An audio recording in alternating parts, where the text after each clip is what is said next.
Hello বন্ধুরা, welcome back to my channel. After a long time আমি একটা travelling blog নিয়ে চলে এসেছি তোমাদের জন্য। তো এবারে আমরা চলে গিয়েছিলাম দার্জিলিং অফবিটের কিছু জায়গায়। তো এটা খুব বেশি বড় ট্যুর ছিল না, 3 রাত 4 দিনের ট্যুর ছিল। আর আমরা শিয়ালদা স্টেশন থেকে দার্জিলিং মেল ধরে এনজিপি গিয়েছিলাম। শিয়ালদা স্টেশন থেকে 10টা 15 এই ট্রেনটা ছাড়ে। তো ট্রেন কিন্তু অনেকক্ষণ আগেই দিয়ে দিয়েছিল, মোটামুটি 9:30 থেকে 9:45টার মধ্যেই ট্রেন দিয়ে দিয়েছিল। তো আমরা ট্রেনে উঠেই আমাদের ডিনারটা সেরে নিয়েছিলাম। আর ট্রেন কিন্তু একদম টাইমেই ছেড়েছিল। আর পরের দিন সকালে এনজিপিতে নামায় 7টা 50-এ। আর সেখানে 10 মিনিট মতন লেট হয়েছিল, মানে এনজিপিতে নামিয়েছিল 8টার সময়। 8টার সময় আমরা এনজিপি স্টেশনে নেমে সেখানকার ওয়েটিং রুমে গিয়ে একটু ফ্রেশ হয়ে তারপর আমরা জার্নি শুরু করেছিলাম। আমরা কিন্তু এই ট্যুরটা প্ল্যান করেছিলাম ট্রাভেল এজেন্সি থেকেই। তো তোমরা যদি ট্রাভেল এজেন্সির সাথে এই জায়গাগুলো ঘুরতে চাও, আমি ওনার নাম্বারটা ডেসক্রিপশন বক্সে দিয়ে দেবো, তোমরা চেক আউট করে নিও। আর সকাল সকাল ট্রেন থেকে নেমে সেরকম কিছু খাওয়া হয়নি বলে আমরা এই রিভার ভিউ রেস্টুরেন্ট থেকে আমাদের ব্রেকফাস্টটা সেরে নিয়েছিলাম। আর এই ফার্স্ট দিনের ব্রেকফাস্টটা কিন্তু আমাদের প্যাকেজিংয়ের মধ্যে ইনক্লুড ছিল না, তো এটা আমাদের নিজেদেরকেই পে করতে হয়েছিল। ব্রেকফাস্টের মধ্যে আমরা নিয়ে নিয়েছিলাম দার্জিলিং টি। তো দার্জিলিংয়ে যাচ্ছি, দার্জিলিং টি না খেলে একটু হয়। তারপর তো মোমো রয়েছেই, মোমোটাও কিন্তু এখানকার আমার সেরা লাগে। আর পাহাড়ি ম্যাগি তো অল টাইম বেস্ট। আর তার পাশাপাশি নিয়েছিলাম মশলা অমলেট। আর এই সমস্ত খাবার দাবার নিয়ে মোটামুটি আমাদের 650 থেকে 700 টাকা মতন বিল হয়েছিল। ব্রেকফাস্ট সেরে আমরা চলে গিয়েছিলাম আমাদের first view point, Chuchedunga view point. এখানকার ভিউটা কিন্তু খুবই সুন্দর ছিল। আর ওপরে একটা ওয়াচ টাওয়ার ছিল, সিঁড়ি দিয়ে অনেকটা উঠে যেতে হতো। তো কিছু কিছু জায়গায় সিঁড়িও করা ছিল না, তার জন্য অতটা উঠে আমরা যেতে পারিনি। তারপর আমাদের নেক্সট স্পট ছিল অহলধারা ভিউ পয়েন্ট। এটা কিন্তু আমার সেরা লেগেছে। আর এখানকার এন্ট্রি ফি আছে 20 টাকা করে। তোমরা যদি দার্জিলিংয়ের অফবিটে ঘুরতে যাও, তোমাদের প্ল্যানিংয়ে একদিন সিটংটা রেখো। আর এই অহলধারা ভিউ পয়েন্টটা কিন্তু তোমরা একবার অন্তত ঘুরে দেখো। অহলধারা ভিউ পয়েন্টটা কিন্তু আমার দুর্দান্ত লেগেছে। তবে আমরা মার্চ মাসে গিয়েছিলাম বলে একটু মেঘলা মেঘলা ওয়েদার ছিল, অতটাও ক্লিয়ার ভিউ পাইনি। ক্লিয়ার ভিউ পেলে আর একটু ভালো হতো, কিন্তু আমরা যা দেখতে পেয়েছি সেটাই অনেক। মানে আমার এই জায়গাটা এতটাই সুন্দর লেগেছে, আমার মনে হচ্ছিল আমি এখানেই সারাদিন বসে থাকি আর কোথাও যাব না, চুপচাপ এখানেই বসে ভিউটা এনজয় করি। তো যাই হোক, নেক্সট স্টপে তো আমাদের যেতেই হবে। তার জন্য আমরা এখানে কিছু ফটো তুলে ভিডিও করে তারপর আমরা চলে গিয়েছিলাম আই লাভ সিটাং লেখার কাছে। আর এই আই লাভ সিটং লেখার অপোজিটেই একটা মনেস্ট্রি ছিল, আমরা সেখানেও গিয়েছিলাম। তবে মনেস্ট্রিতে ভিডিও করা অ্যালাউ নেই, সেই জন্য আমরা সেরকমভাবে ভিডিও নিতে পারিনি। তারপর আমরা মোটামুটি 4টে 4:30টার সময় আমাদের হোমস্টেতে পৌঁছেছিলাম। সেখানে গিয়ে আমরা লাঞ্চটা সেরে নিয়েছিলাম। তো এতটাই খিদে পেয়ে গিয়েছিল, সেই জন্য লাঞ্চের আর ভিডিওটা করতে পারিনি। তো লাঞ্চের মধ্যে ছিল আমাদের ভাত, ডাল, ফুলকপি আলুর একটা তরকারি আর ডিমের কারি ছিল। আর সন্ধ্যেবেলার স্ন্যাক্সটাও কিন্তু আমাদের প্যাকেজিংয়ে ইনক্লুড ছিল, তাই ওখানে ভেজ পকোড়া আর লিকার চা দিয়েছিল। এর পাশাপাশি আমরা বারবিকিউও করেছিলাম। বারবিকিউয়ের প্রাইসিং কিন্তু প্যাকেজিংয়ে ইনক্লুড নেই, এটা কিন্তু আলাদা করে পে করতে হয়। প্রথম দিনে আমাদের বারবিকিউয়ের প্রাইসিং পড়েছিল 1,500 টাকা। তো আমাদের ট্যুর প্যাকেজের মধ্যে প্রথম দিনের লাঞ্চ থেকে লাস্ট দিনের ব্রেকফাস্ট পর্যন্ত ইনক্লুড ছিল, মানে 4 বেলার খাবার দাবার ওনারা দিচ্ছিল। তো সকালবেলা উঠে আমরা চা বিস্কুট খেয়ে যে হোমস্টেটায় ছিলাম, হোমস্টেটা থেকে এই সেরকম সিঁড়ি দিয়ে একটু উঠে গিয়ে একটা মনেস্ট্রি ছিল। তো সেই মনেস্ট্রিটা আমরা দেখতে গিয়েছিলাম সকাল সকাল। আর মনেস্ট্রিটা কিন্তু আমার খুব ভালো লেগেছে, মানে এত শান্ত পরিবেশ। চারিদিকে আরও অনেক হোমস্টে আছে, কিন্তু কোনো কোলাহল নেই সেরকম। তো এখানেও কিছু ফটো সেশন করে তারপর আমরা হোমস্টেতে ফিরে এসেছিলাম, কারণ আজকের ডেস্টিনেশন হচ্ছে আমাদের লামাহাটা। তো লামাহাটা যাওয়ার পথে যা যা ভিউ পয়েন্ট পড়বে আমরা সেগুলো সমস্ত দেখে তারপর লামাহাটা হোমস্টেতে পৌঁছবো।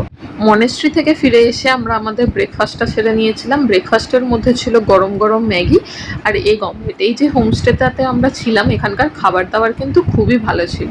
আর আগের দিন ডিনারেতেও আমাদের দিয়েছিল রুটি, চিকেন কষা আর ফুলকপি আলুর একটা কষা কষা মতন তরকারি ছিল। তো আমরা ব্রেকফাস্ট সেরে তারপর আমরা আমাদের যে নেক্সট স্পট সেখানে পৌঁছে গিয়েছিলাম, এটা হচ্ছে যোগীঘাট। এইখানটা কিন্তু আবার খুব গরম ছিল, মানে এতটাই গরম ছিল যে সোয়েটার গায়ে রাখা যাচ্ছিল না, তার উপর রোদও উঠেছিল ঝলমলে। আর আমরা আগের দিন যেমন শিলংয়েতে এত ঠান্ডা পেয়েছিলাম, 9-10 ডিগ্রি সেলসিয়াসে নেমে গিয়েছিল, আবার এখানের টেম্পারেচার কিন্তু একদমই আলাদা। তারপরে আমাদের ডেস্টিনেশন ছিল রডোডেনড্রন পার্ক। এখানেও কিন্তু 25 রুপিস করে এন্ট্রি ফি ছিল। এটা কিন্তু পার হেড প্রাইসটা আমি বলছি। যদিও রডোডেনড্রন পার্কে আমরা একটাও রডোডেনড্রন দেখতে পাইনি, তবে যাই হোক পার্কটা বেশ সাজানো গোছানো ছিল, দেখতে কিন্তু বেশ ভালো লাগছিল। আর পার্কটা কিন্তু অনেকটা বড় এরিয়া জুড়ে ছিল। আর এই পার্ক থেকে বেরিয়ে আমাদের হালকা খিদেও পেয়ে গিয়েছিল। আমরা এখানকার একটা নতুন জিনিস ট্রাই করেছিলাম, সেটার নাম হচ্ছে সিল রুটি। এটা একটা গোল চাকতির মতন দেখতে ছিল, ফটোটা আমার আর নেওয়া হয়নি। এর পাশাপাশি মোমোটাও ট্রাই করেছিলাম। তো মোমো টোমো খেয়ে আমরা চলে গিয়েছিলাম লামাহাটা ইকো পার্কে। এখানেও কিন্তু 20 রুপিস করে এন্ট্রি ফি রয়েছে। এই লামাহাটা ইকো পার্কটাও কিন্তু অনেকটা বড়, আর যেদিকেই তাকাবে শুধু পাইন গাছ, মানে পাইন গাছে ভর্তি। আর ওপরে একটা লেক তো আছে, কিন্তু ওখানটা আর আমাদের গিয়ে পৌঁছানো সম্ভব হয়নি। আর এখানে কিন্তু অনেক চেরি ব্লসম গাছও ছিল। তো এই 20 টাকাটা কিন্তু এখানে একদম worth it. Lamahatta eco park থেকে আমরা আমাদের হোমস্টের দিকে রওনা দিয়েছিলাম। আর হোমস্টের দিকে যাওয়ার পথে আমরা রাস্তার দুধারে কিন্তু চেরি ব্লসম দেখতে পেয়েছি। শুধু যে গোলাপি কালারের তা নয়, মানে গোলাপি কালারের দুটো সেট ছিল, একটা ডিপ পিঙ্ক ছিল, একটা লাইট পিঙ্ক ছিল, আবার সাদা রঙের চেরি ব্লসমও ছিল। আর এইটা হচ্ছে আমাদের হোমস্টে। তো গিয়ে এতটাই খিদে পেয়ে গিয়েছিল, তার জন্য আগে আমরা রুমও দেখিনি, আগে গিয়ে আমরা খাবার দাবার খেয়ে নিয়েছিলাম। আর আজকের দিনের লাঞ্চে ছিল হচ্ছে ভাত, ডাল, একটা তরকারি মানে মিক্স ভেজ ছিল, আর তার পাশাপাশি ছিল ডিমের কারি। আর এইটা হচ্ছে এখানকার রুমটা, মানে এই লামাহাটা হোমস্টের রুমটা আমার এতটাই পছন্দ হয়েছে যে কি বলবো, মানে এত বড় রুম, পরিষ্কার পরিচ্ছন্ন বাথরুম, আর এটা মানে কিছুটা কটেজের মতন ছিল। মানে তোমরা ভিডিওটা দেখো জাস্ট, এরকম রুম মানে আমরা এই যে ট্রাভেল এজেন্সির সাথে ঘুরতে যাচ্ছি এই প্রথমবার পেলাম। পুরো কাঠের রুম, আবার এরকম সিঁড়ি দিয়ে ওপরে গেলে এখান থেকেও ভিউটা তো দুর্দান্ত। এরকম এখানেও একটা গদি দেয়া আছে, তোমরা যদি চাও মানে এখানেও শুতে পারো, এখানেও চার্জিং পয়েন্ট করা আছে। তো বেস্ট বেস্ট, মানে এতদিন নেনার সাথে ঘুরতে যাচ্ছি, এই রুমটা আমার বেস্ট লেগেছে।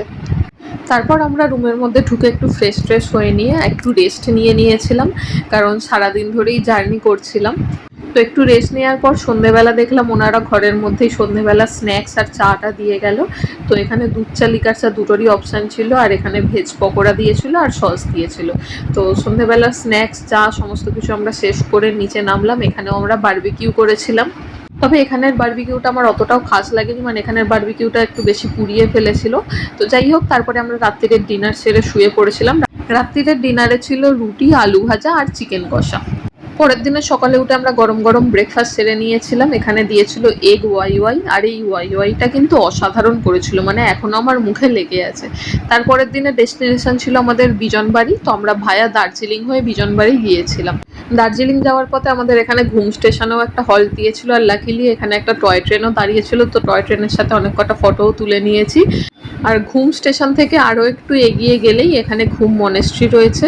এই মনেস্ট্রিটাও আমরা দেখে নিলাম, পুরোটা দেখে নিয়ে তারপর আমরা চলে গিয়েছিলাম দার্জিলিং মেলেতে। দার্জিলিং মেলে যাওয়ার মূল উদ্দেশ্য ছিল হচ্ছে দার্জিলিং চা কেনা, এটাই হচ্ছে সবথেকে বড় উদ্দেশ্য। আর কিছু টুকটাক কেনাকাটা করারও ছিল। তারপর আমরা কেভেন্টার্স থেকে সফটিও খেয়েছি, সফটির দামটা 30 টাকা করে নেয়। আর তারপর আমরা গ্লেনারিসে চলে গিয়েছিলাম, গ্লেনারিস থেকেও কিছু খাবার দাবার ট্রাই করেছিলাম। তারপর আমরা চলে গিয়েছিলাম বিজনবাড়ির হোমস্টেতে। বিজনবাড়ির হোমস্টেটা কিন্তু দারুণ ছিল, মানে একদম নদীর ধারেই কিন্তু আমাদের হোমস্টে ছিল। বিজনবাড়ির হোমস্টেতেও পৌঁছতে মোটামুটি আমাদের 4:30-5টা বেজে গিয়েছিল। তার জন্য গিয়েই আমরা লাঞ্চ করতে বসে গিয়েছিলাম। লাঞ্চের মধ্যে ছিল ভাত, ডাল, ডিমের কারি আর একটা মিক্স ভেজের তরকারি। লাঞ্চ সেরে আমরা একটু নদীর ধার থেকে ঘুরে এসেছিলাম।